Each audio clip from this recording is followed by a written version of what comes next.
নারায়ে তাকবীর। বাংলাদেশ জামাত ইসলামী জনতা জিন্দাবাদ ভাই।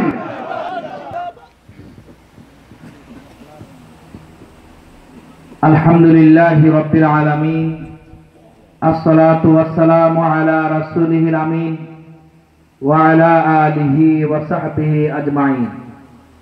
আল্লাহর এই জমিনে আল্লাহর দ্বীন প্রতিষ্ঠার প্রত্যয়দীপ্ত কাফেলা, এদেশের মুক্তিকামী মানুষের প্রিয় সংগঠন বাংলাদেশ জামাত ইসলামী নাঙ্গল উপজেলার গুরুত্বপূর্ণ একটি ইউনিয়ন মক্রপুর ইউনিয়ন কর্তৃক আয়োজিত আজকের এই ঈদ পুনর্মিলনী অনুষ্ঠানের সম্মানিত সভাপতি, মক্রপুর ইউনিয়নের আমির জনাব বেলাল আহমেদ, উপস্থিত রয়েছেন আজকের প্রোগ্রামের সম্মানিত সঞ্চালক মক্রপুর ইউনিয়নের সেক্রেটারি জনাব নুরুল আফসার, আজকের প্রোগ্রামের সম্মানিত বিশেষ অতিথি নাঙ্গলকোট উপজেলা জামাত ইসলামের সম্মানিত নায়েবে আমির জনাব মাওলানা ইউসুফ আলী, নাঙ্গলকোট পৌরসভা আমির জনাব হারুনুর রশিদ,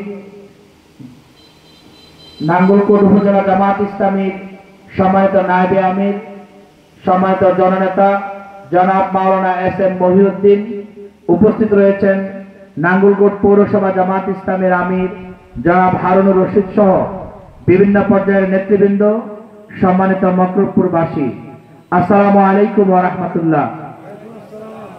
আল্লাহর দরবারে লাখো কোটি শুকরিয়া যে রব্বুল আলামিন আমাদেরকে 16টি বছর পরে প্রশান্তি নিয়ে আমাদের পিতামাতা, পরিবার পরিজন, দলীয় নেতাকর্মী তাদের সাথে আনন্দ উচ্ছ্বাসের মাধ্যমে ঈদ উদযাপন করার তৌফিক দিয়েছেন।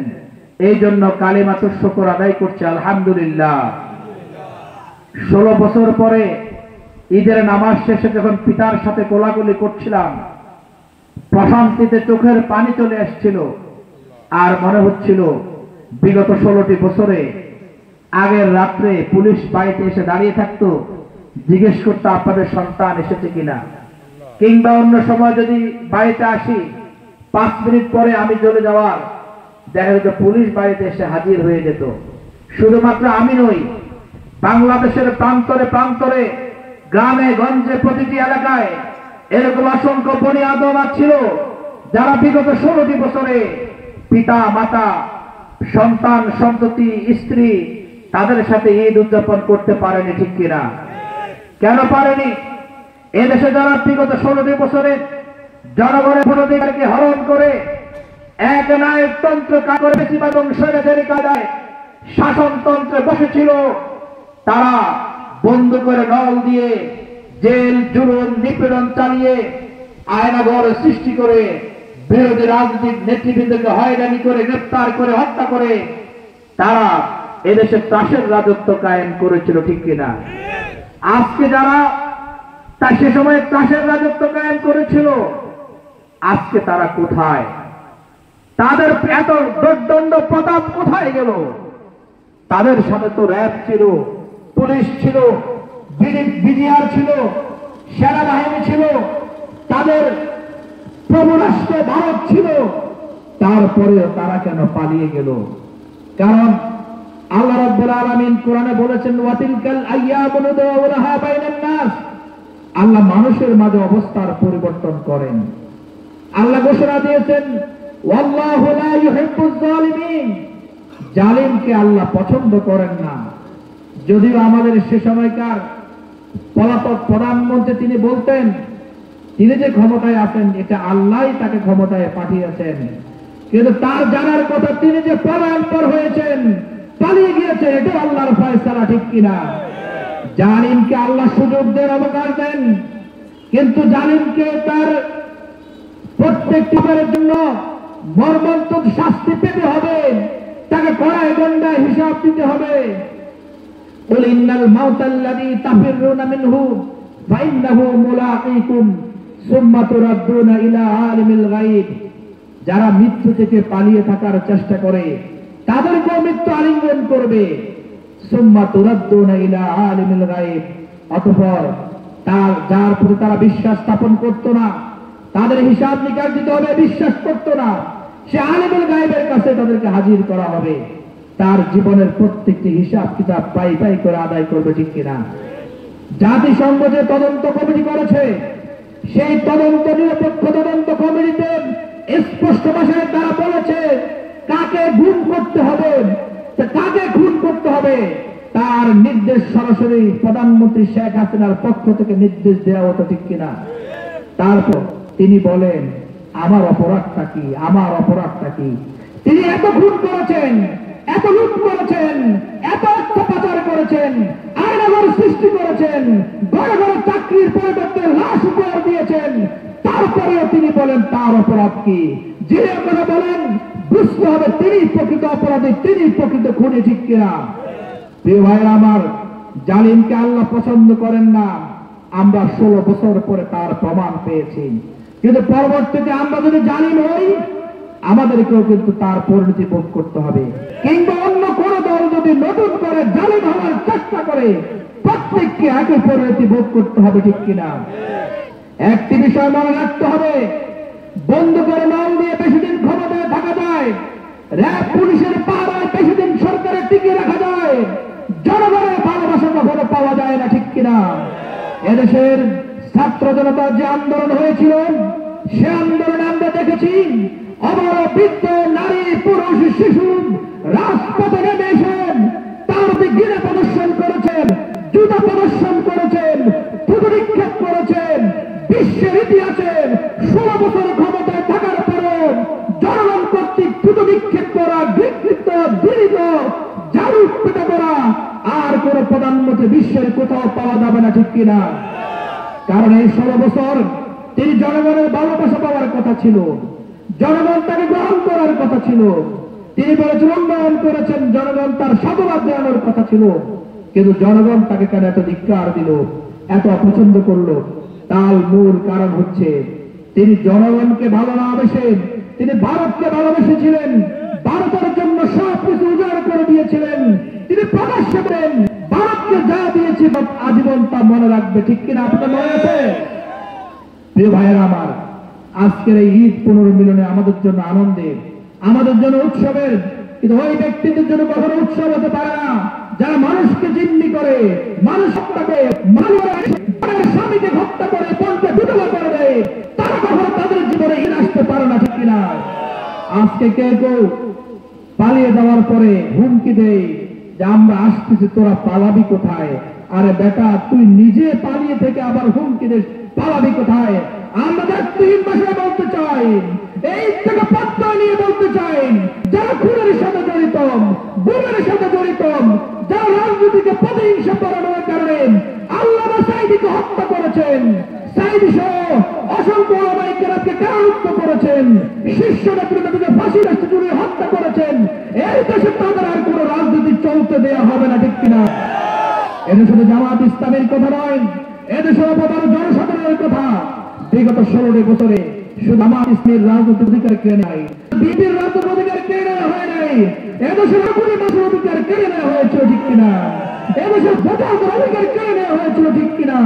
3টি নির্বাচন চলে গেল, অসংখ্য তরুণ ভোটার তার নিজের ভোট প্রয়োগ করতে পারেনি, ঠিক কিনা? সুতরাং আপনারা যদি ফেরত আসার চিন্তা করেন, আসেন, আপনাদের জন্য উত্তম মেহমানদারের ব্যবস্থা রয়েছে। আমরা উদার হয়েছিলাম, আপনাদেরকে সম্মান করেছিলাম, বলেছিলাম ঠিক আছে জুলুম না হয়ে করেছে, দেখি না কি হয়। কিন্তু আমরা দেখলাম না, জালিম জালিমে থাকে, জালিমের ভিতর কোন অনুশোচনা নাই, কোন আত্মবৃত্তি নাই, অনুতপ্ত নাই, সে যে ফ্যাসিস্ট তার কথার মাধ্যমে তা প্রমাণ হয়, ঠিক কিনা? প্রিয় ভাইয়েরা আমার, এই নতুন স্বাধীনতার পরে বাংলাদেশ জামাত ইসলামী কি চায় আজকে আমরা জাতির কাছে স্পষ্ট করে বলতে চাই। জামাত ইসলামী যদি আপনার ক্ষমতার মস্তকে বসান, আমরা ফ্যাসিস্ট হব না, জালিম হব না, দুর্নীতিবাজ হব না, মানুষের অধিকারকে খর্ব করব না, গরিব দুঃখী অধিকার আমরা ছিন্ন ভিন্ন করব না। ইতিমধ্যে জামাত ইসলামের 2 জন মন্ত্রী 3টি মন্ত্রণালয় পরিচালনা করেছিলেন। আমরা শতভাগ দুর্নীতি মুক্ত প্রমাণ পেয়েছে, ঠিক কিনা? আমরা এর জন্য বলতে চাই, দেশি বিদেশি বিভিন্ন মিডিয়া আলী আসাম, মোহাম্মদ মুজাহিদ, শহীদ মাওলানা মতিউর রহমান নিজামের মন্ত্রণালয়, 3টি মন্ত্রণালয়ে তন্ন তন্ন করে তারা খোঁজ খবর নিয়েছেন, তদন্ত করেছেন, তারা অনুবীক্ষণ দুর্বীক্ষণ যন্ত্র দিয়ে দেখেছেন, সেখানে এক পয়সার কোনো দুর্নীতি খুঁজে পায়নি। আজকে নাঙ্গলকোটবাসীকে বলতে চাই, মক্রপুরবাসীকে বলতে চাই, শুধু 3টা মন্ত্রণালয় নয়, শুধু 2জন মন্ত্রী নয়, প্রধানমন্ত্রিত্ব থেকে শুরু করে গোটা বাংলাদেশের সকল মন্ত্রীর দায়িত্ব যদি আপনারা জামাত ইসলামীকে দিতে পারেন, আমরা ব্যক্তিহীন ভাষায় বলতে চাই, আমরা যেরকম 3টি মন্ত্রণালয় শূন্য দুর্নীতি করে দুর্নীতি মুক্ত পরিচালনা করেছি, সকল মন্ত্রণালয় প্রধানমন্ত্রী থেকে শুরু করে জামাত ইসলামী দুর্নীতি মুক্ত উপহার দিতে সক্ষম হবে ইনশাআল্লাহ। প্রিয় ভাইয়েরা আমার, আজকে টেকনাফ থেকে তেতুলিয়া, রূপসা থেকে পাথুরিয়া নতুন করে মানুষের মধ্যে আশার সঞ্চার হয়েছে, নতুন করে মানুষ আশা এবং প্রত্যাশা করছে, নতুন করে স্লোগান উঠেছে। তারা এদেশে আওয়ামী লীগের শাসন দেখেছে, বিএনপির শাসন দেখেছে, জাতীয় পার্টির শাসন দেখেছে, স্বৈর শাসন দেখেছে, তত্ত্বাবধায়কের শাসন দেখেছে। তারা নতুন করে বাংলাদেশ জামাত ইসলামীর শাসন দেখতে চায়। আমরাও এদেশের জনগণকে বলতে চাই, আমার এই দেশের জনগণ গরিব দুঃখী বুখারাম, রিক্সা চালক, অটো চালক থেকে শুরু করেন শিক্ষক, শ্রমিক, ব্যবসায়ী, মজুর, প্রত্যেকের অধিকার জামাত ইসলামী নিশ্চিত করবেন। আমাদের এই সুজলা সুফলা বাংলাদেশ, এই বাংলাদেশের সম্পদের কোন অভাব নেই, অভাব হচ্ছে সৎ নেতৃত্বের। এদেশের জনগণ সকলে জানে, এটা ওপেন সিক্রেট। 1 লক্ষ টাকা যদি এদেশের গরিব দুঃখী মানুষের জন্য বরাদ্দ হয়, 80,000 টাকা মেম্বার চেয়ারম্যান খেয়ে ফেলে, 20,000 টাকা গরিব দুঃখীকে পৌঁছে দেওয়া হয়, ঠিক কিনা? ওই যে চাল যে বরাদ্দ হয়, চালের বস্তা চেয়ারম্যানের খাটের নিচে পাওয়া যায়, ডালের বস্তা মেম্বারের ঘরের ভিতরে পাওয়া যায়। এরকম যারা জনগণের অধিকার নিয়ে সেনিমেনি খেলে, এই রাজনীতি আর আগামী দিনে চলতে দেওয়া হবে না, ঠিক কিনা? পরিশেষে একটি কথা বলতে চাই, আমাদের এই নাঙ্গলকোটের রাজনীতি কেমন চলে, কিভাবে চলে আপনারা সকলে জানেন। আপনার যে সন্তান রাজনীতি করে, আপনার যে ভাই রাজনীতি করে, তাদেরকে স্পষ্ট বলে দেন, নাঙ্গলকোটে কোনো প্রতিহিংসার রাজনীতি চলবে না, ঠিক কিনা? নাঙ্গলকোটে আপনি গ্রুপিং করবেন, যাই করেন, মানুষের জীবন নিয়ে চিরমিনে খেলার রাজনীতি নাঙ্গলকোটে চলবে না, ঠিক কিনা? প্রিয় ভাইরা আমার, কয়েকদিন আগে বাংলাটাতে একজন ভাই নিহত হয়েছেন পারস্পরিক কোন্দলে, কিন্তু যে নিহত হয়েছে তার স্ত্রী জানে স্বামী হারানোর বেদনা কত, ঠিক কিনা? সে যিনি নিহত হয়েছেন তার পিতা জানে, তার সন্তান জানে, তার ভাই জানে তাকে হারানোর বেদনা কত, ঠিক কিনা? এইভাবে আমি মন্ত্রী হব বলে আমি আমার কর্মীকে বলে দিয়ে দিব, আমি এমপি হব বলে আমার কর্মীকে সংঘর্ষের মুখে ঠেলে দিব, এই রাজনীতিতে আপনাদের সন্তানরা না করে তার ব্যাপারে সতর্ক করবেন। রাজনীতি হবে আদর্শের রাজনীতি, রাজনীতি হবে বড় মানুষের জন্য। আমি যদি মানুষের জন্য রাজনীতি করে থাকি, আমি এমপি হই না কিংবা মন্ত্রী না হই, তারপরও জনগণের জন্য আমি কাজ করে যাব, এটাই হবে রাজনীতির মূল মন্ত্র, ঠিক কিনা? কিন্তু আমার রাজনীতি যদি হয় আমি আখের গোছাবো, আমার পকেট বাড়ি বের করবো, আমি এমপি হব, আমি মন্ত্রী হব, আমি ছাড়া কেউ এমপি হতে পারবে না, মন্ত্রী হতে পারবে না, এই রাজনীতির মূল উৎপাদন আমরা করবো ইনশাআল্লাহ। সর্বশেষ সকলকে ঈদ উল ফিতরের শুভেচ্ছা, ঈদ মোবারক জানিয়ে আমার বক্তব্য শেষ করছি। আমি আশা করছি আপনারা সকলে আমার জন্য দোয়া করবেন, ভালোবাসা দিবেন। আগামী দিনে নতুন নাঙ্গলকোট গড়ার প্রত্যয় যে আমাদের পথ চলা, এই পথ চলা আপনারা আমাদের সাথী হবেন ইনশাআল্লাহ। আপনি কি সাথী হবেন ইনশাআল্লাহ? আল্লাহ আমাদের কবুল করে, সবাই বলে আমিন, আল্লাহুম্মা আমিন। সবাইকে ধন্যবাদ। বাংলাদেশ জিন্দাবাদ, বাংলাদেশ জামাত ইসলামী জিন্দাবাদ। আসসালামু আলাইকুম ওয়া রাহমাতুল্লাহ।